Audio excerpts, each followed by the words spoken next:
This video will show you the important and basic information to safely prepare and store infant formula. For premature, immunocompromised, or sick babies, talk to your baby's healthcare provider. Healthcare providers are here to support your decision on how you feed your baby. To learn more on making an informed decision about feeding your baby, visit the following website or call your local public health office. Types of formula. There are 3 types of formula: ready to feed, liquid concentrate, and powdered. Ready to feed and liquid concentrate formula are sterile and have less risk for bacteria growth compared to powdered formula, but cost more. Since commercial formula is regulated and must meet strict standards, any basic formula from birth to 12 months can meet your baby's nutrient needs. Other formulas, including follow-up and specialty formulas, are not needed. Talk to your baby's healthcare provider before you choose a specialty formula. Any other type of milk, including homemade formula, is not an alternative to breast milk. They can be unsafe and do not meet your baby's nutrient needs. Be aware, automatic formula preparation machines are not recommended.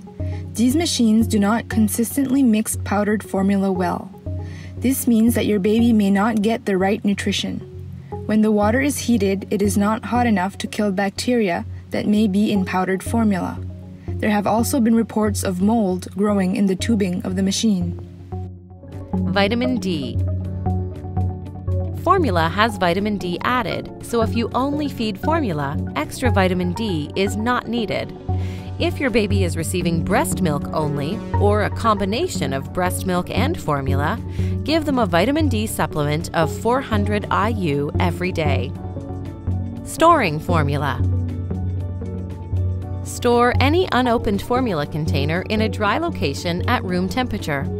When storing opened containers of formula, you can store liquid formula in the refrigerator for up to 48 hours. For powdered formula containers, read and follow the manufacturer's instructions. Don't forget to always use formula before the best before date. Preparing equipment for infant formula. Start by washing your hands with soap and warm water for 15 seconds and clean countertops. Make sure you use glass or BPA-free plastic bottles and nipples that have no cracks, stains, or loose pieces. Wash and rinse any equipment you'll be using, including bottles, nipples, spoons, and tongs after each use. Next, place the equipment in a pot and boil the water at a rolling boil for 2 minutes. Make sure the water fully covers the equipment. Then air dry the equipment in the pot or on a clean cloth. Cover it all with the pot lid or with a clean cloth for later use.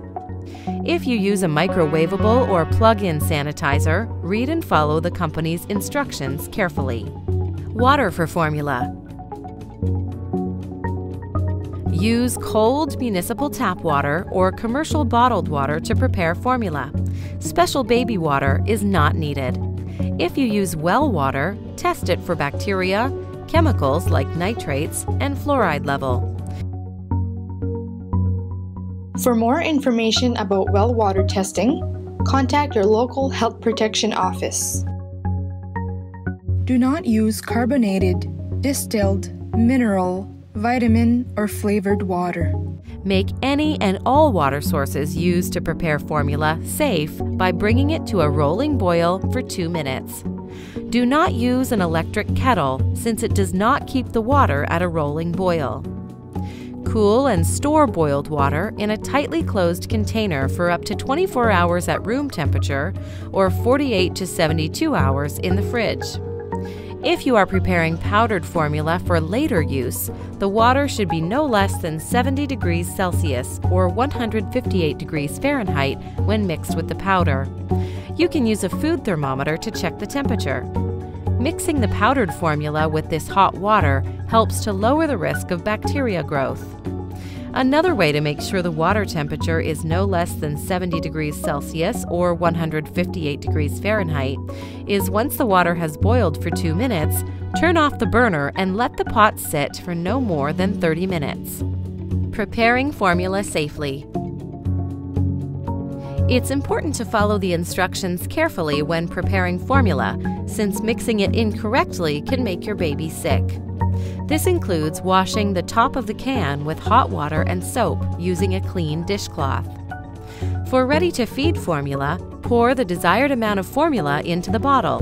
Do not add water to the formula. For liquid concentrate formula, pour and measure the water into the bottle, then add an equal amount of formula.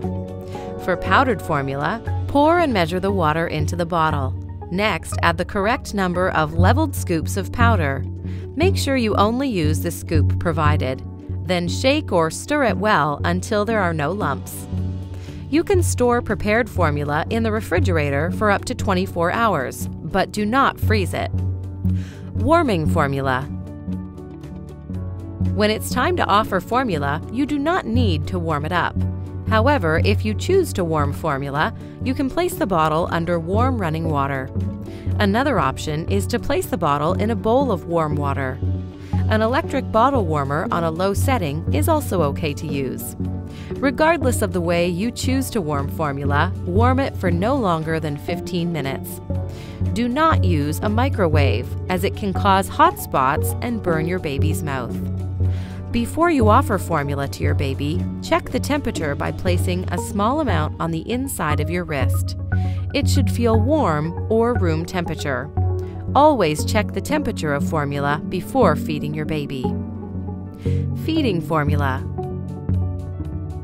When bottle feeding, always hold your baby and trust your baby to know when and how much to drink. It's okay if they don't finish the bottle. Throw away any unused formula sitting at room temperature within 2 hours.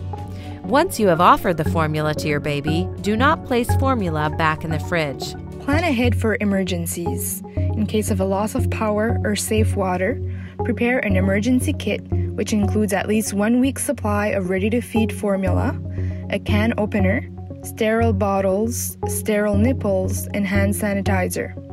Keep the kit in a place that is easy to get to in a hurry. For more information, call your local public health office or visit the following website.